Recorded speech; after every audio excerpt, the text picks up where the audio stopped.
Gusto ko tanggalin yung ulo niya ba?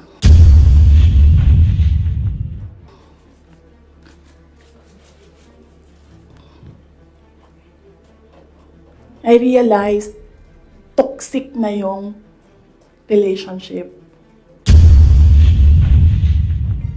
Imagined myself cutting his head.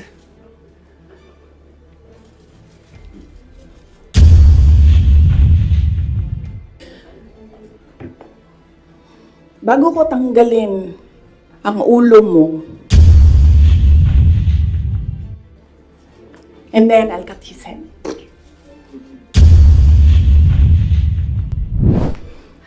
Ma'am, Yes, ma'am. Joel, DWIZ. Yes. Ma'am, good morning. Ayong buntag, ma'am. So, tanaw ni mo, ma'am, sa tingin mo, ma'am, dapat tumakbo na lang po kayong presidente? Hindi din. Kung papabalikin ako, tatakbo kang vice president.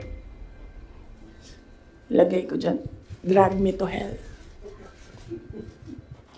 Ma'am Marlene po from Radyo sa Estranta. Here po, ma'am. Yes, ma'am. Ma'am, having said na hindi mo kasalanan na hindi marunong maging presidente, yung nakaupo ngayon, ibig sabihin ba ma'am, hindi po kayo kontento sa trabaho po ni Pangulo? Kaya nga umalis ako, di ba, sa administration. Hindi ko na gusto yung mga naririnig ko dun. Hindi ko na gusto yung mga nakikita ko dun. Kayo, kung gusto nyo ng pera, natatakot kayo, kayo lang. Huwag niyo na ako isali. The reason why, noong 2016, ito, sidebar na lang ito, hindi ito kasali, lalo tayong tatagal nito. Huwag na yan. Sige. O hindi. Hindi ko na gusto. Kung presidente niyo siya, okay lang. Ako, hanggang vice president lang ako. Hanggang number 2 lang itong bansa na ito. Wala itong number 1 para sa akin. Yes. Bea, Ma'am Borajo. Yes po. Hi ma'am, kanina po kasi sinabi nyo na, ma'am here. Yes. Kanina po kasi ma'am sinabi nyo po na hindi ka naman po inask ni VP Lenny para maging vice president niya. Did you somehow wish na sana inask ka na lang po niya na maging vice president niya to run alongside her? Hindi, ma'am. Uy, ginuukok og nidaog si Lenny. Gukdon, manggihapon na nila si PRD, di ba? Mag-ICC, gihapon na. Ay, samot na. Si Trillanes o si Lenny, magkauban man na sila. So, kung presidente si Lenny, ilahag hapon ng ICC. Alam niyo ba bakit hindi umuusad yung ICC? Kwento ko sa inyo next time. Masyado na kayong madaming material. Pwede natin i-cut ito. Red Mendoza. Ma'am, sorry po ma'am. Ma'am, may hanging question ako sa inyo the last time kasi ito yung tungkol dun, yun nga, you're referring nga yung tungkol doon sa tandem ninyo with the President, BBM. And do you think po ba may regret po ba din kayo? Kasi yung mga supporters ninyo were forced to vote for the President as tandem. Yun nga yung sinasabi ko before na kasi may mga supporters din si President Marcos sinasabi na budol din sila sa Nino? inyo. Budol ako. Oo, nabudol din daw kayo sa nabudol din sila sa inyo. Kasi parang gano'n sinasabi ng mga loyalista ni BBM na bumoto sa inyo as tandem. So, pwede na po ba masagot yun, ma'am, kung sa tingin niyo po ba bumaba yung pagbaba ng inyong suporta sa mga loyalista ni BBM ay enough po ba sa iyo na or does it matter po ba na bumaba yung suporta ng mga loyalista ni BBM sa inyo? Hindi ko alam kung ano yung nire-refer nila na nabudol ko sila. Hiningi nila sa akin yung kampanya ko, binigay ko sa kanila, nanalo sila. So, saan doon ang budol? Nung tumulong ako sa administration, ang DepEd was what? Top 3? The morale of the teachers were so high na they were happy maghirap na magturo, rain or shine, doon sa mga classrooms. So, saan doon ang budol? Sa akin ba yon kung number 3 ang DepEd? Ako ba ang presidente? Hindi. Sa kanya yon. Cabinet member lang ako. Diba? Accomplishments ng DepEd. Sa akin ba yon? Hindi. Sa bayan yon. Accomplishment yun ng president. So, budol. Miss Aracel Garcia, Fuji TV. Hi, good Yes. no. Hello, ma'am. Yeah. During the time of your dad as president, he was not also having good terms with the Vice President Lenny, and now apparently parang naging ano na to, naging president yon on this administration as well. How do you feel about that? And my follow-up question would be, are you looking into running on 2028 as president?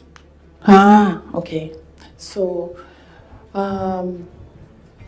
si PRD, in all fairness to the person, hindi yun nanggigipit ng tao. Hindi niya ginipit si Lenny Robredo. Tinanong ko, bakit 700 lang yung budget ninyo at the time? Kasi 700 lang talaga ang pinropose. Hindi natin alam anong rason. Yan yung sinabi ko doon sa budget hearing. Hindi siya nanggigipit. Sinuspend ba ni PRD o tinanggal sa pwesto mga politiko na kaibigan ni Lenny? Lahat ng mga tumatanggap sa kanya doon sa iba't ibang lugar, nasuspend ba yun? Nawalan ba ng budget? Wala naman. I don't remember anyone ever complaining na naalis sila sa pwesto kasi kaibigan nila si Lenny Robredo. Wala. So, hindi yan siya mahilig manggipit ng kalaban. Kung maalala niyo, kalaban niya sa politika. Hindi sa personal na buhay. Sa politika, si Speaker Nograles, never yon nagipit sa Davao City. Si Trillanes, yan. Mortal enemy niya si PRD. Si PRD thinks nothing of him. Pero, ginipit ba yun? Wala. Diba? Kita nga natin siya kung saan-saan. Kita nga siya sa kasamang Lance Mego, Diba? Newswatch Plus. Good morning, ma'am. Hello. Good morning. Yes, sir. Good morning po. So, since we're on the topic of the election, 2022 elections, recently po kasi nagkita si Pangulong Bongbong Marcos at si Vice President Robredo sa isang event sa Sorsogon. And may sinabi po si Pangulong Marcos na this may be a step for political reconciliation. How do you feel about this meeting and that statement? Wait lang ha. And the 2028 question, ma'am. Oo. Sa sunod na lang yan, ma'am. Ano ba yung sinabi ko na date? Kailan nga ba yun? Fourth quarter of 2026. Fourth quarter of 2026. So, kung mag-advise ako kay Lenny,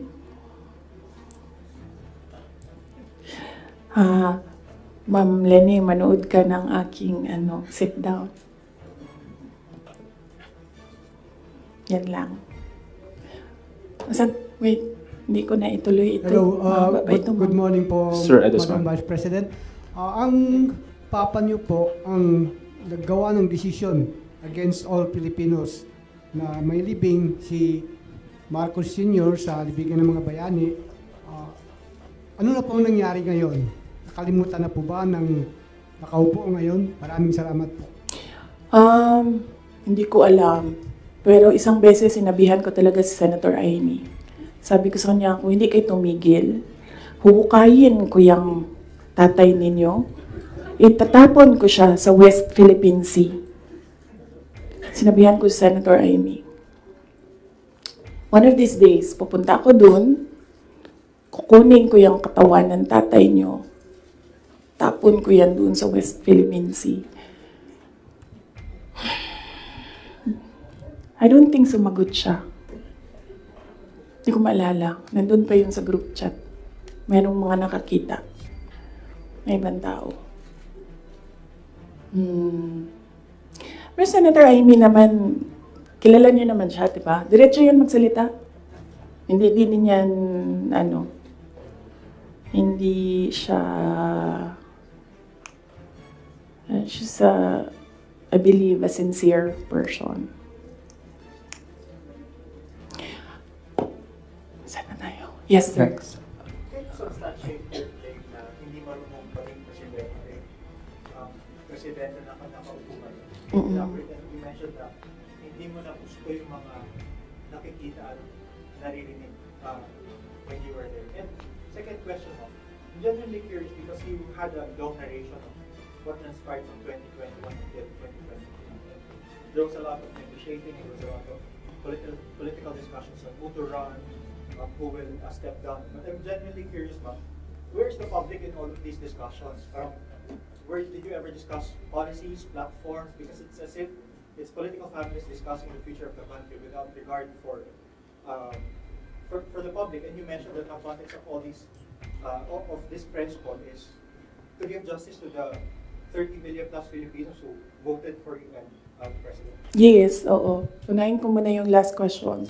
Last question was, hindi ko alam sa kanila. I mean, you should ask the President kung ano yung platform niya. Pero very clear yung platform ko. It was continuity of build, build, build. It was mapayapang pamumuhay, edukasyon, at trabaho. Very clear. And when I won, it was still mapayapang pamumuhay and trabaho and edukasyon, all related to security. And noong hindi ko nakuha yung overarching na sector, I focused on education. Siguro yan na rin yung sagot sa unang question mo. Paano ko nasabi na isubstantiate ko yung sinasabi ko? I don't ever remember may platform siya na sinabi kung anong gagawin niya para sa bansang ito. Di niya sinabi ano ang gagawin natin sa food security. Wala siyang sinabi kung anong gagawin natin sa inflation na darating. Kasi alam naman natin na at the time na darating yun eh. Kasi nakikita na, na-forecast na siya. So, yan yung pagsasubstantiate ko sa sinabi mo. I don't ever remember, may plataforma siya, I don't ever remember him discussing kung ano ang gagawin sa problema ngayon.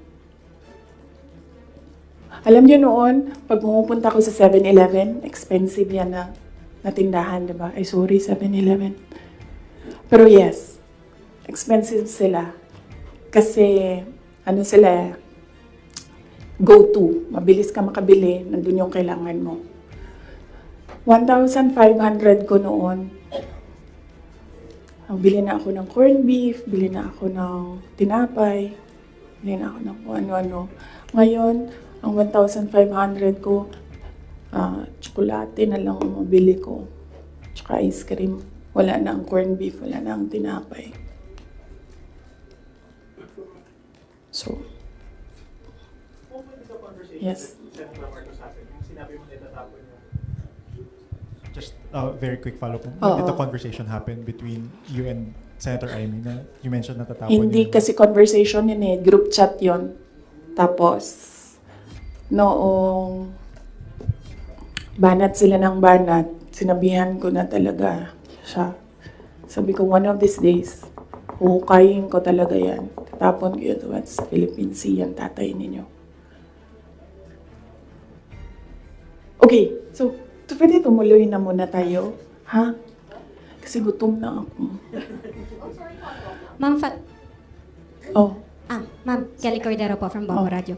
Ma'am, since sinabi niyo po na hindi niyo nagugustuhan po yung pamamalakad ngayon ni PBBM, kung irarank niyo po in a scale of 1 to 10, 10 is the highest, ilan po ang rate nyo sa performance po ni PBBM? Nasabi ko kanina, 10 is the highest, 1 lang ang rating niya. Sabi ko na kanina, di ba, kung kayo gusto niyo, wala man akong problema. Huwag niyo na lang ako isali. Ako, hanggang number 2 lang ako. Walang number 1 ang Pilipinas ngayon. Kung meron man, ang daming number 1, iba-ibang direksyon sila. Bonds follow-up? Ma'am, follow-up lang po. Since you mentioned na President Ferdinand Marcos, you don't remember at all him discussing with you kung ano yung platform niya when he run for the presidency. Pero kayo po ba, did you insist na parang sa part ninyo, this is what you want for the country? Yes. Yes. running? Oo. Sa kanya or sa tao? Sa kanya po, nung nagdi-discuss kayo na dapat po may plataforma tayo. Kasi naman, di ba, ang expectation mo, pag tumakbo yung tao, meron siyang sinasabi na gagawin niya. And, pasensya na. Pero nung nakaupo ako doon at the time, hindi ako nakikinig sa kanya. Ang naririnig ko lang, sama-sama tayong babangon muli. Apparently, yun lang yung naririnig ko. And when you say, sama-sama tayong babangon muli, you will do something to make this country the best that it can be. Kasi sama-sama tayong babangon muli, di ba? So, ibig sabihin, walang maiiwan. But apparently, madami ang naiiwan ngayon. Yun lang naririnig ko noon. Ang mali ko ata is nag-assume ako na when you say, sama-sama tayong babangon muli, gagawa ka ng mga bagay para sa bayan at para sa taong bayan. Nag-assume ako na ang gagawin niya ay mas maganda pa, mas maayos pa, mas magaling pa sa lahat ng dumaan na presidente. Sir, ako din kaganyan sa'yo. Tapusin na natin ito. Otherwise, hindi tayo matapos ngayon. Babalik tayo bukas, Sabado. Ma'am, ikaw lang yun at ako, ma'am. Sila, they want a weekend, ma'am.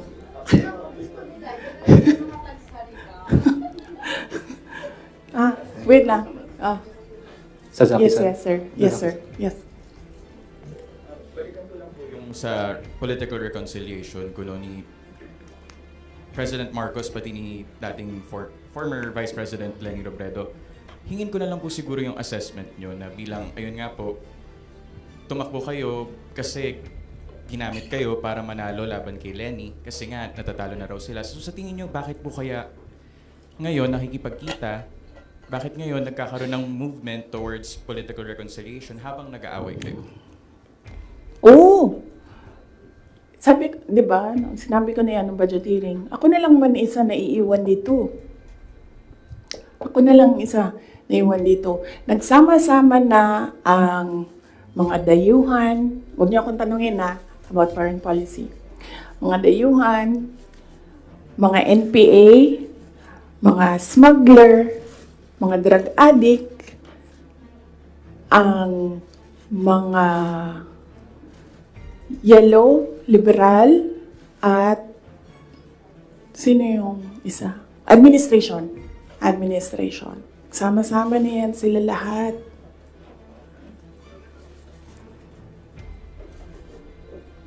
Ako lang na naiwan dito sa... Kaya nga, ito lang ang lamesa natin. Kasi ako lang mag-isa na. For what? I think, di sila ganahan siguro sa kuha. Tingalig di sila ganahan sa kuha. Nga na mag-inom mga insecure.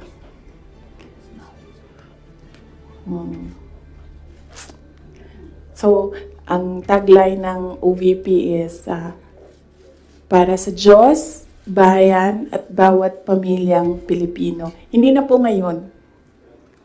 Starting today, ang tagline ng OVP is drag me to hell.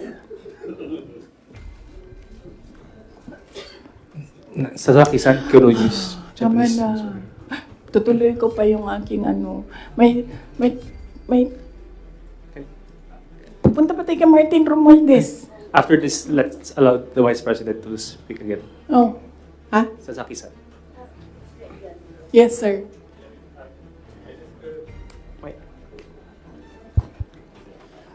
I just wish to have a question. If you didn't participate, if you didn't join UNITEAM as a vice president 2 years ago in the election, do you think BBM could not elected? And do you think that was better without for people of the Philippines? And also, do you feel your contribution was underestimated or ignored by the administration? Contribution to the campaign, to the election. Okay. If I did not run, would he have won? I do not know. I've not seen his numbers without my number, but I'm sure their side has seen his numbers against Leni Robredo with and without Sara Duterte. So, I've not seen it. I wouldn't.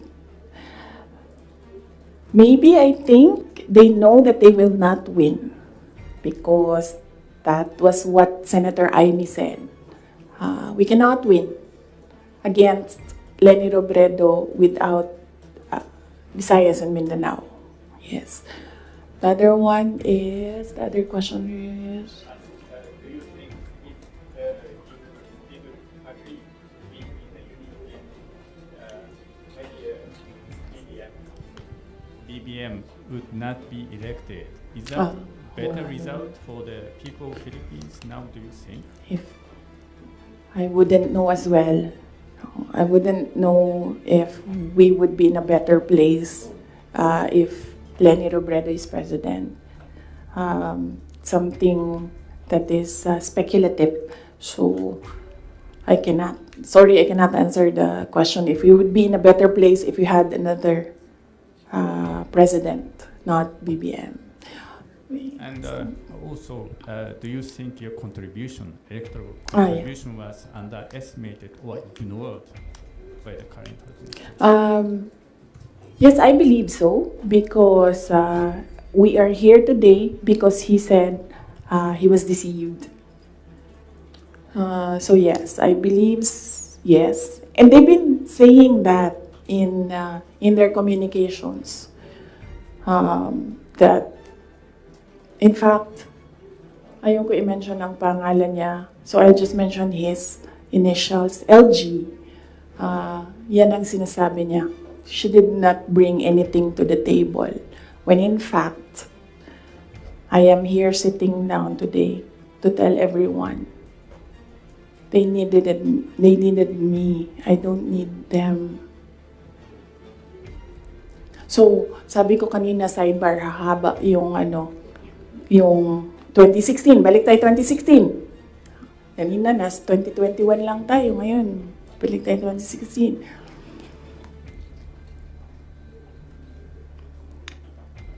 Maalala ninyo, ayaw tumakbo ni President Duterte ng president kung hindi ako tatakbong mayor. Paulit-ulit niya yan sinasabi, hindi ako tatakbo kasi si Inday Sara ayaw niya tumakbong mayor. Because humindi na ako sa politika noong 2013. Sabi nila, tumakbo kang congressman. And I've never liked legislation. I'm better at execution. So, sabi ko, no, hindi ako tatakbong congressman. I'd rather work sa law office. So, 2016, sabi ko, no, I'm done. Bahala kayo kung ano yung gusto nyo. But he said na, no, I cannot run kasi ayaw ni Inday Sara tumakbo. Ayaw ni Inday Sara tumakbo ng mayor. And then, pinilit ako ni BG, said some things, pinatawad ko na siya ngayon. He said some things doon sa akin that I said, okay, sige. Kung yan ang gusto ni PRD, tatakbo akong mayor. You know the reason why ayaw niya ng ibang tao? Ako lang ang gusto niya. Because I don't take bullshit from anyone. Even President Duterte. That is the reason why. So, I will not take their bullshit. Bullshit sila. Sila ang bullshit. Bullshit, bullshit, bullshit. May I request the parents to give context doon sa sinasabi ng Vice President. Alam ko, nakikita, naririnig ng mga bata, pero bigyan nyo na lang ng konteksto na sometimes people curse.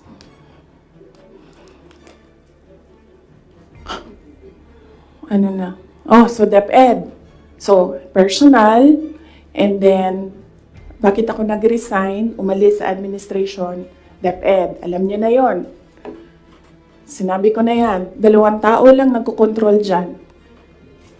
Ulitin ko lang mabilis. Si Zaldico, Martin Romualdez. Kita natin yan.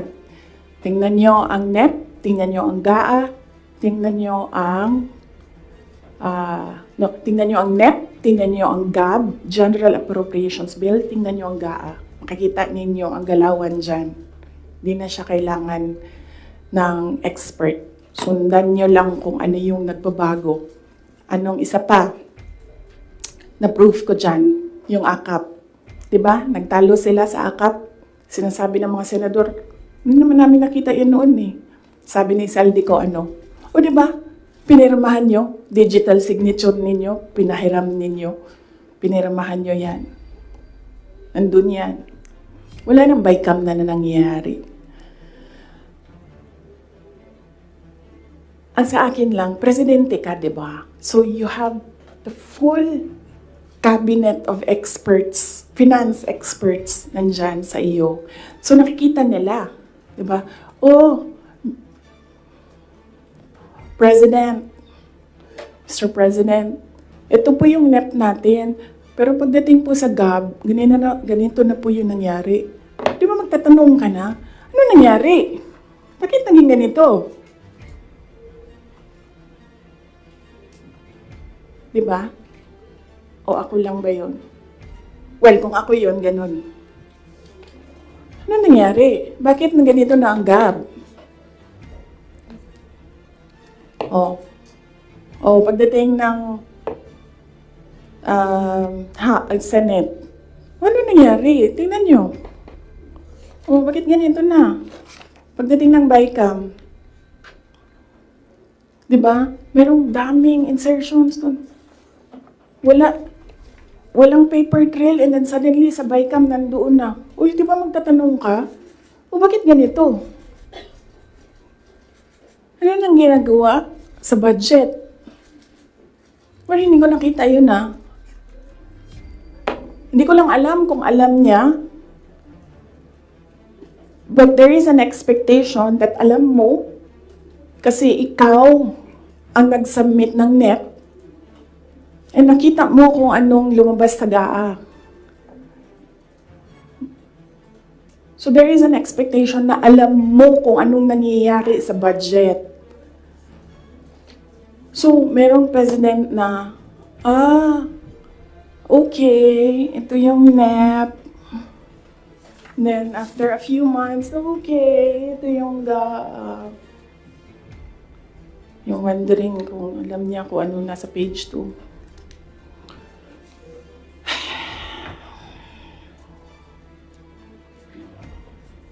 So, that's DepEd budget.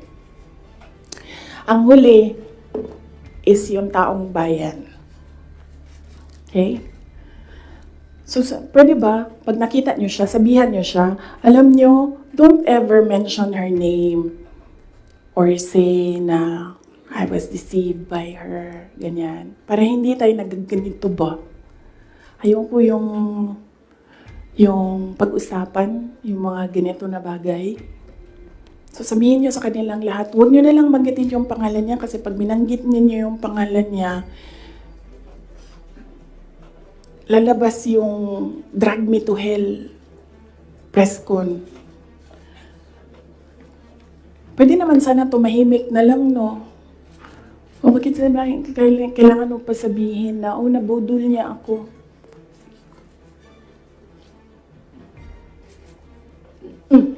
So, taong bayan.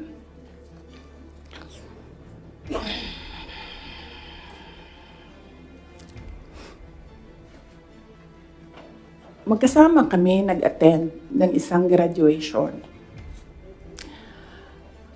Truthfully, I wasn't feeling well. Kasi kinukulam nila ako.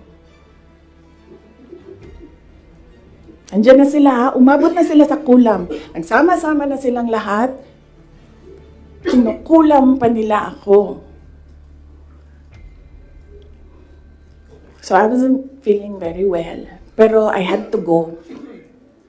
Kailangan ko pumunta. Kasi para naman sa graduates yun. Hindi para sa akin yun. That's their happiest day. So nagsama kami.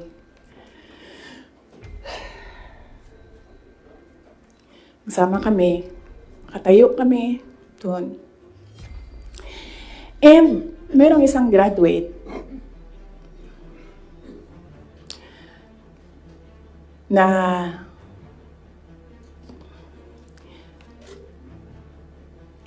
alam nyo, para sa akin, there was some sort of inappropriateness sa ginawa ng bata. Pero bata ito eh. So ikaw din, meron ka din dapat sana sigurong pag-intindi kung saan nanggagaling yung bata. And ang reaction mo, ang response mo, should be so that the child will learn a lesson. So meron isang graduate. Sabi nung graduate, Mr. President, can I have your watch as a graduation gift?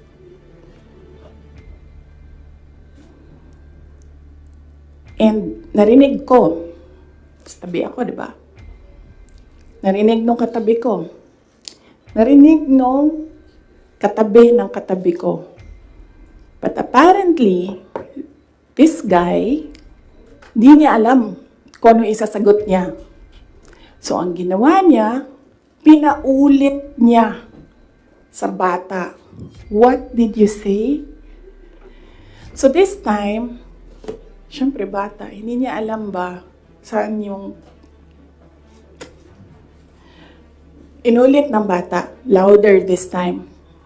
Mr. President, can I have your watch as a graduation gift?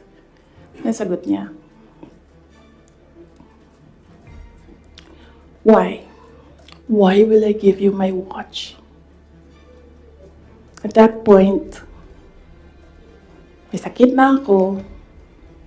Wasn't feeling very well. Nandun lang ako, nakakatayo ako doon kasi may gamot ako. Gusto ko tanggalin yung ulo niya ba?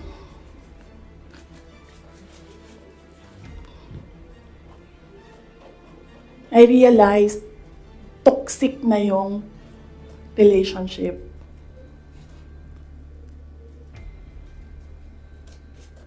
And it did not help na itong dalawang katabi ko, tumawa pa.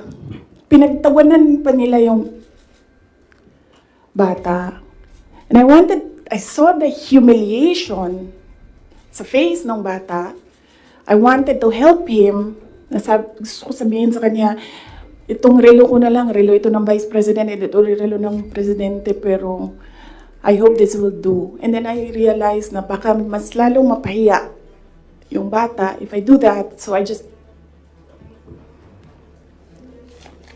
imagined myself cutting his head. Gusto ko, ganun din ang gusto ko gawin doon sa mga katabi ko. So, na-realize ko, toxic na ito.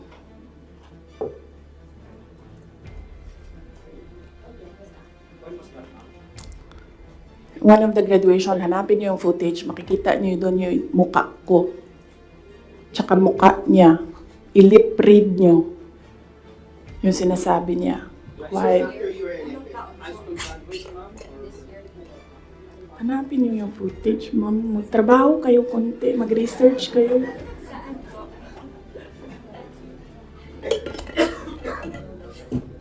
So, gusto ko sabihin sa kanya, bago ko tanggalin ang ulo mo, yang batang yan yung magpapakamatay para sa bayan natin. Nag-aral yan ng 4 na taon, naghirap yan ng 4 na taon, walang tulog araw-araw para mag-training kasi mamamatay yan para sa bayan natin. Yan yung batang yan, ang mapuputulan ng daliri diyan sa fiasco ninyo sa West Philippine Sea. And then, I'll cut his head. So, doon, na-realize ko, toxic na, di ba? Ganyan na yung imagination mo. Ang imagination mo, sinasakal mo na yung tao. And then I said, this is over. Tapos na. And then, so hindi pa natigil. Doon sa Tamayong, sa barangay Tamayong, sa Davao. Alala niyo? Pinupuk-puk nila yung mga tao doon. Hinampas, pinupuk. Doon sa diversion road ng Davao City, tinirgas nila yung mga tao doon. Isang tao lang ang hinahanap mo, ha? Bakit mo pukpukin yung 30? Bakit mo itirgas yung 100? Paano nag-surrender yung tao? Di ba kinausap lang? Kinausap lang siya. Mag-surrender ka. And then he said, okay, I will surrender. So anong purpose na pukpukin nyo? Yung tao na hindi naman niya alam na saan si Pastor Kibuloy, nandun lang siya, nagtatrabaho. Doon siya nakatira. Anong purpose? Anong purpose na i-tear gas mo yung tao for expressing his desperation, his frustration, his anger? Para lang maghanap ng isang tao na in the end, paano nag-surrender? Kinausap. Nag-surrender siya.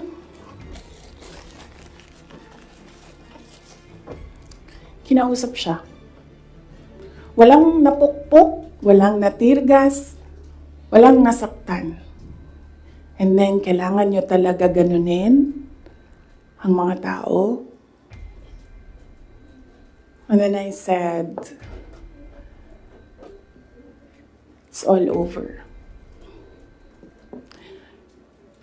So, umupo ako with the table ko sa DepEd at the time. And then sabi ko, sarili ko, okay, let's go to hell.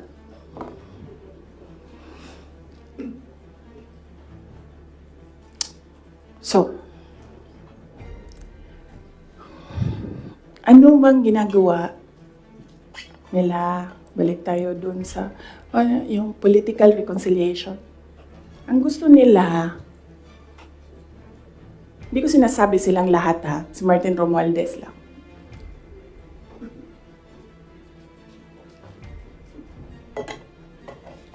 Ang gusto ni Martin Romualdez, mag-president. Nakita ko yan sa kanyang mata noong Ilang oras na tayo? 1 hour and 31 minutes na yun nandito. Huh? I-cut na lang natin. Tapos next week yung Martin. Pwede, madami na kayong material, di ba? Okay na yun? Oh. Sige. Ang questions natin doon lang sa 1, 2, 3 ha. Sa personal, sa budget, sa DepEd, and kung the way he treats. Alam nyo, may red flag na yan noon eh. Nung kampanya, may red flag na yan. But unfortunately,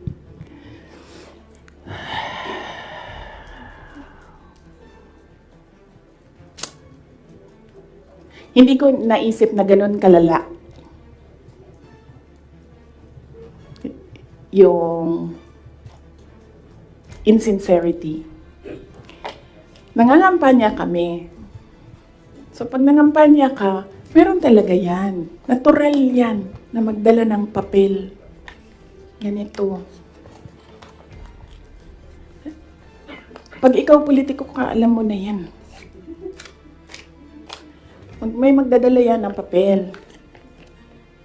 Sometimes, ganito, naka-envelope. Sometimes, folded paper maliit. Iba-ibang ano. So, daming tao. May isang matandang babae. Dala siya. Tiningnan niya. Ayaw niya tanggapin. Ayaw niya kunin yung papel. So, ang ginawa ko, para that person will not feel bad, sabi ko, ako na lang. Ginawa ko. Mabilis lang kasi yun. Diba? Kasi, ano yan eh, motorcade. So, mabilis yan. Pag ganon, gumanon, ginanon, ako na lang.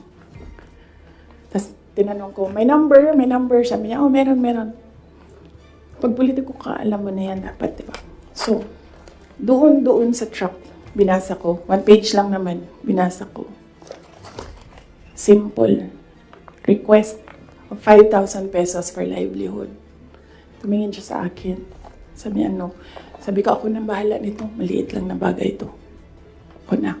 Sabi niya, okay, sige. Yan lang.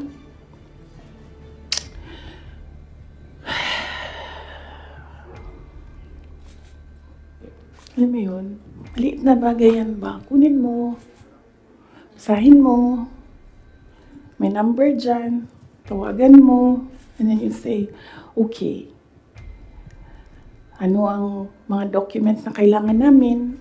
Okay, bigay mo, and then, okay, complete documents, ayan, tapos, alam mo, for some people, wala lang yung 5,000. But for other people, 5,000 is everything. Alam mo, merong governor ngayon, hanapin niyo siya. Hindi siya nag-BBM. Kasi, at first ayaw niya sabihin. Kaya ayaw ko sabihin yung pangalan niya ha, kasi ayaw niya talaga ikwento. Pinilit-pilit namin siya, bakit ayaw mo mag-BBM? Bakit ayaw mo mag-BBM? Ayaw ko sabihin kung sino yung kasama ko, pero may kasama ako. And then, bakit ayaw mo mag-BBM? Sabi nung kasama ko, kausapin natin ito, iupo natin tong governor na ito. Sabi ko, okay, sige. Sabi ko, bakit ayaw mo mag-BBM? Sabihin mo sa akin. Kitayo mo. Ganon din ang kwento ng governor. May ibang version lang, konti. Hindi straightforward na ganon. Ang kwento ng governor, siya nakita ko with my own 2 eyes kasi ako yung nag-i-escort sa kanya. And for that reason, hindi ako mag-BBM. Okay, na sabi ko sa kanya, okay, din na magsara ka na lang. Sabi niya, sige, ikaw walang problema.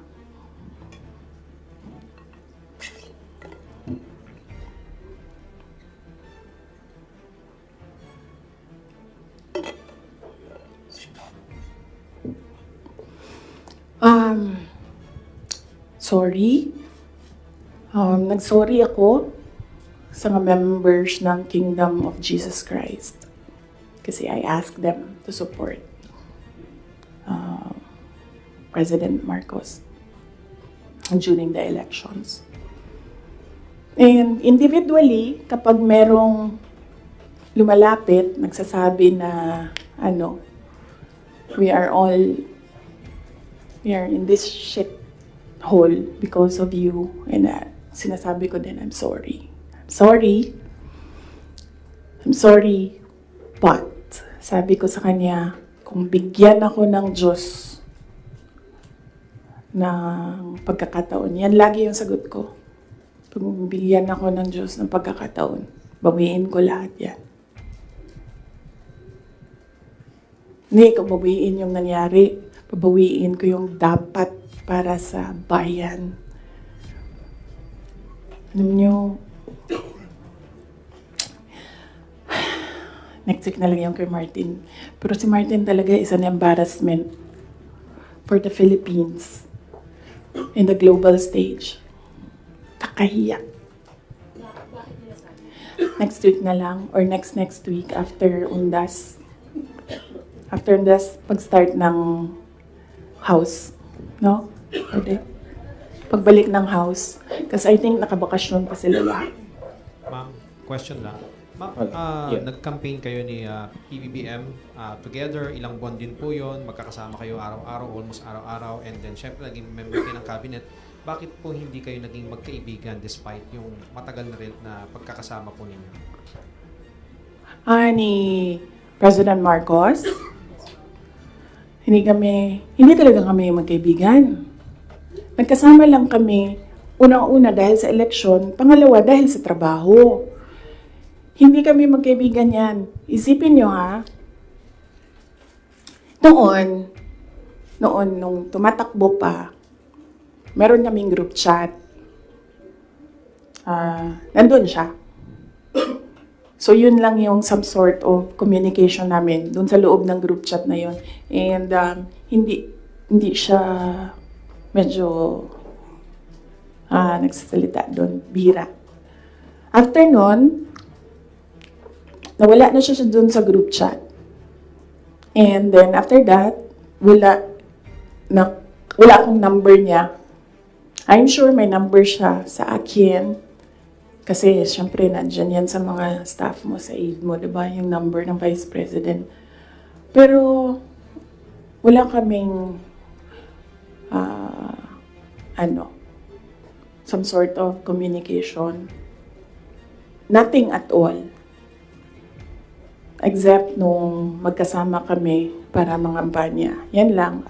Sa labas niyan, wala na.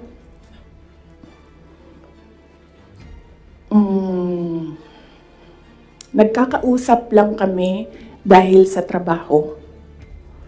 And hindi naman lahat ng katrabaho natin, kaibigan natin, di ba? Nandun lang tayo kasi meron tayong kailangan gawin para sa kumpanya, para sa organisasyon.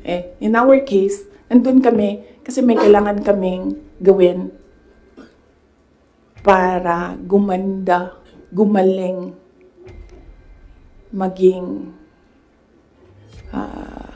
sustainable yung Pilipinas. So, yun lang yun. Dati naiimbita ako sa kanilang bahay dyan sa Malacanang, Bahay Pangulo. Dati naiimbita ako sa Bahay Pangulo. Pero I was just tolerated. Kasi may gamit naman ako. Alam mo yun? I'm useful to them. So I was just tolerated. And alam ko naman yun. But wala naman problema sa akin yun. So as long as I can do my job sa DepEd, tsaka sa Office of the Vice President, mabigay ko lang yung promise ko, plataforma ko, promise ko sa bayan.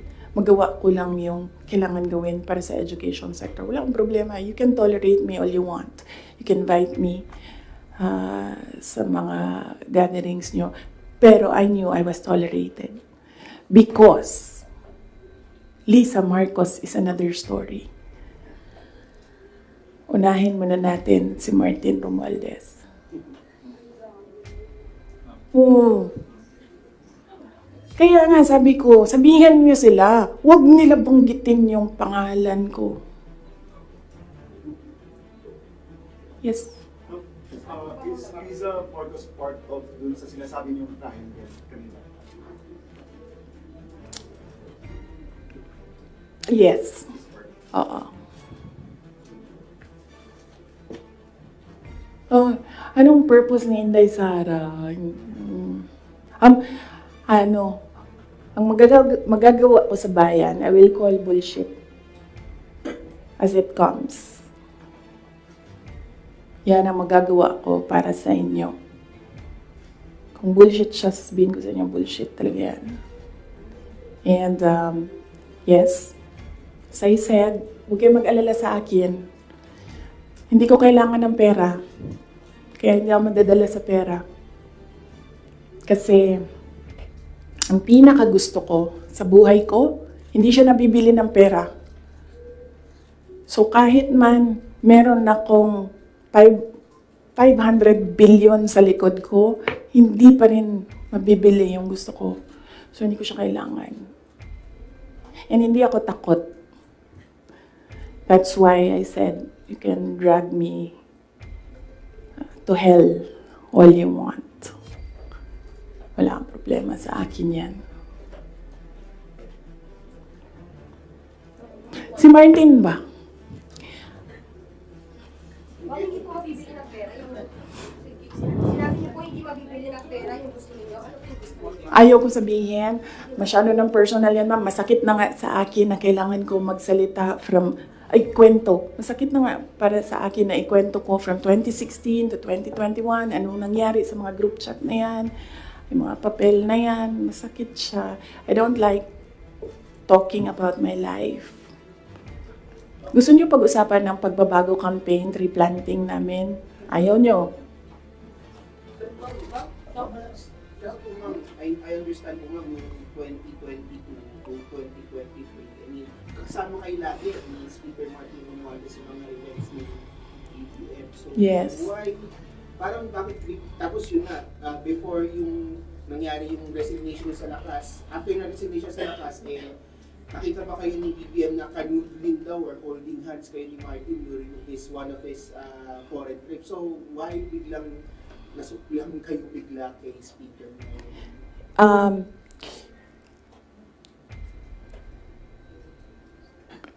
At the time, na-ambush niya ako ni Martin. Tingnan mo yung footage. Di ba nakaganyan yung kamay ko? Kasi hinihila ko yung kamay ko. Hindi ko naman siya mahila pag ganyan, di ba? Nilalagyan ko ng force kasi hinihila ko. Hinihila din niya. So, naisip ko, okay, fine. Huwag na natin bigyan ng sakit ng ulo ang presidente kasi ang dami niyang kailangan gawin para sa bayan. Apparently, wala. Pero, at the time, huwag na natin, for me, sabi ko, okay, sige.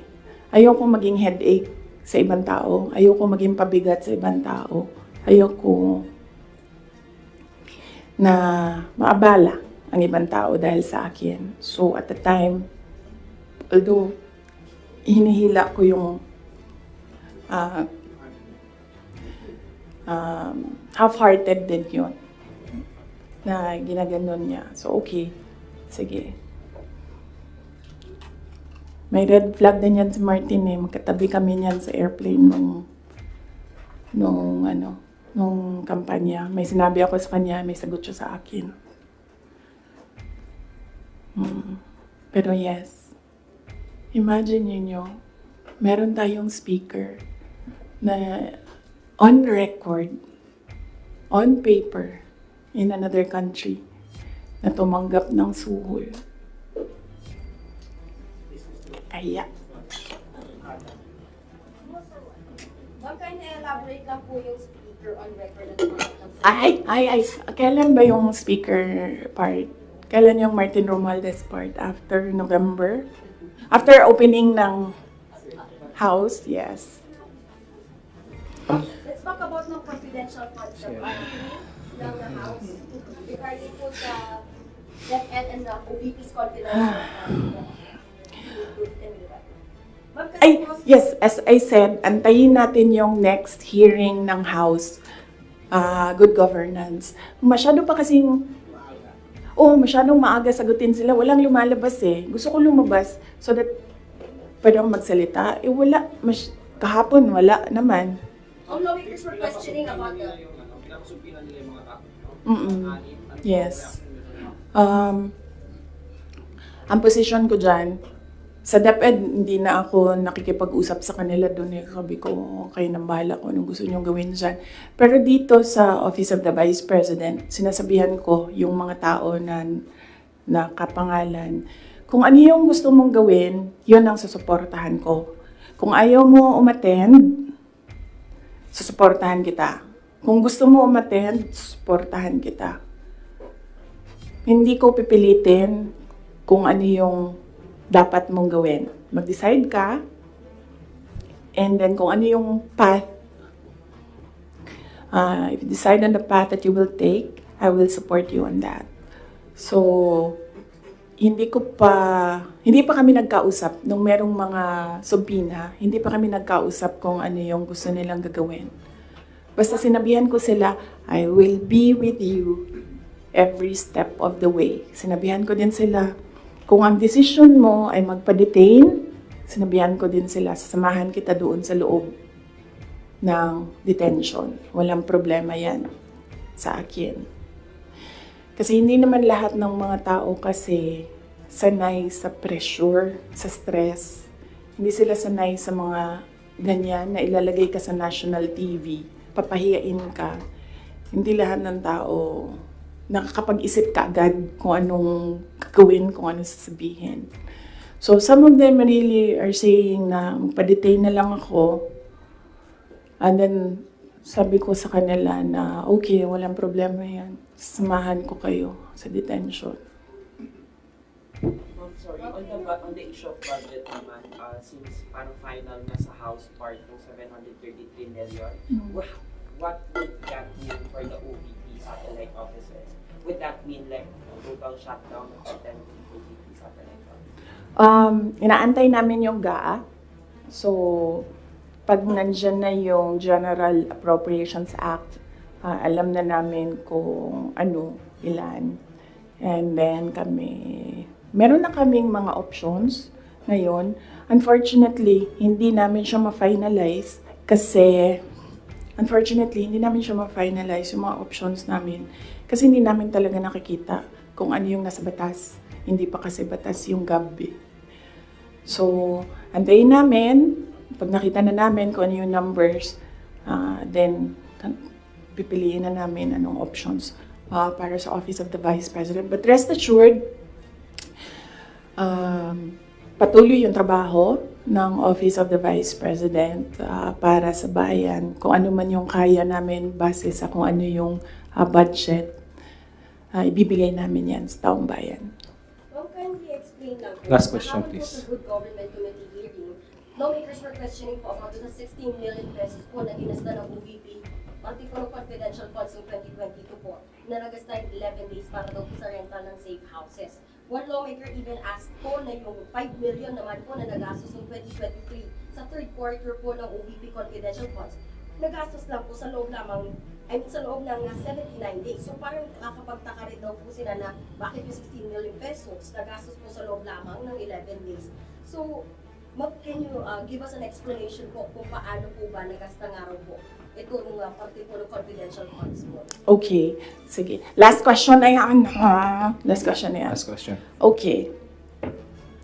Unang-una, nag-explain kami lagi sa Commission on Audit kung paano ginastos yan. Lahat ng hiningi ng Commission on Audit, binigay namin. Meron kaming mga hindi nabigay, sinabihan kami ng Commission on Audit, kailangan namin yan. So, we fully cooperated and participated and submitted to the Commission on Audit with regard to the confidential funds. Alam niyo, hindi nakakapagtataka sa gobyerno na gumastos ng millions araw-araw. Kami doon sa DepEd noon, pumipirma kami billions in one day para maglabas ng pera. So, hindi nakakapagtataka ang 5 million, 10 million in a day. Pirma lang yan. Tapos lalabas na yung pera. Ibabayad na yan kung saan yan ibabayad. And then, babalik na yung documents para sa ganyan. Ganun talaga ang gobyerno. Gumagastos siya everyday para sa mga projects niya. And sometimes, it's not millions, billions ang pinipirmahan ng mga opisina ng gobyerno para sa projects. Okay? Yes. Maraming salamat. Sabi mo po mas mahal pa po yung ginasta sa same houses po na yun para sa luxury hotels, sa mga mamahaling condo po sa Metro Manila. Kasi ang ginagawa nila, nag-audit na sila. Kaya ako hindi sumasagot doon sa kanila kasi ang ginagawa nila, sila na yung nag-audit. Hindi naman yan tinanong ng Commission on Audit. Ang hiningi lang ng Commission on Audit, ano yung documents para sa mga expenditures. So, sinubmit namin yon. And in fact, nakikita nila yun kasi sinubina nila lahat ng documents. The thing with the hearing is kung makikita mo, kahapon, hindi ko napanood, kaya hindi ako mag-comment, pero nakita ko sa transcript na kahit anong sabihin ng tao na nakaupo doon, ng resource person, kukontrahin siya noong nagtatanong. Walang tamang sagot sila tatanggapin. Kahit yung COA na mismo ang nagsabi kung ano yung trabaho niya, hindi nila tinatanggap na sagot. Kasi bakit ba? Kasi nga, sa simula, sinabi ko, gusto nila mag-impeachment. Hindi nila magawa kasi wala silang kaso for impeachment. So, ang ginagawa nila dyan, nagpi-fishing sila na nagpi-fishing, hanap sila ng hanap. Alam nyo, before ako umupo, alam ko, impeachable officer ako. So, binasa ko yan. Ano ang impeachment? What are impeachable offenses? Ano ang pwedeng gawin mo na ma-impeach ka? Binasa ko yan lahat. Si BBM, sabihin ko sa inyo, may listahan ako ng 5 bagay na impeachable offense niya. Pero sa tingin niyo, papasa dyan sa House? Of course, hindi. Diba?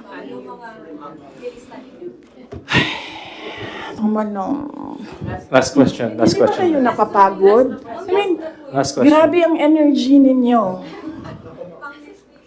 Hindi. DepEd official, Yung taga-DepEd si Atty. Osias, sinabi po niya na may nakatabi daw siyang sobre, katulad ni Yusek Mercado. Ano sabi niya? Yung envelope na yan, kaya ako sinasabi kanina, antayin natin yung next hearing. Kasi hindi pa siya enough eh. Ang gusto nila kasing palabasin sa mga tao, yung envelope na yan, galing sa, yung pera na yan, galing sa confidential funds. Yan yung gusto nilang i-portray sa public. Para yung perception ng tao, hindi talaga ginamit para sa ano. Pero kasi, para sa akin, kulang pa siya. So, inaantay ko yung next hearing. Bago ko pag-usapan yung envelope na yan kasi kasama yan dun sa triangle. So, hindi pa po siya. Yes. No.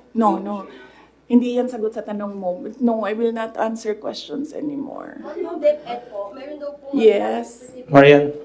Thank you. Thank you. Thank you. Ma'am, meron daw pinasang certification ng DepEd na galing sa mga soldiers na pinapalabas na yun sa youth Leadership totoo ba yun, ma'am? Ginamit ko yung Hindi ginamit ang confidential funds sa AFP. Hindi din siya ginamit sa YLS. Ginamit siya supporting information doon sa mga areas kung saan may nakuha na reports na at risk ang mga bata. Walang binigay na CF sa AFP. Walang binigay na CF sa YLS.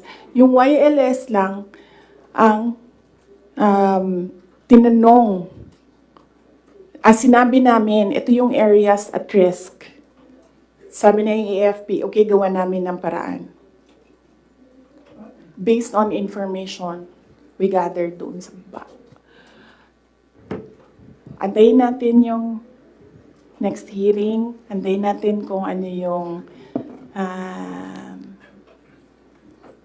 sabihin doon. Tapos isa-isahin natin siya. Okay.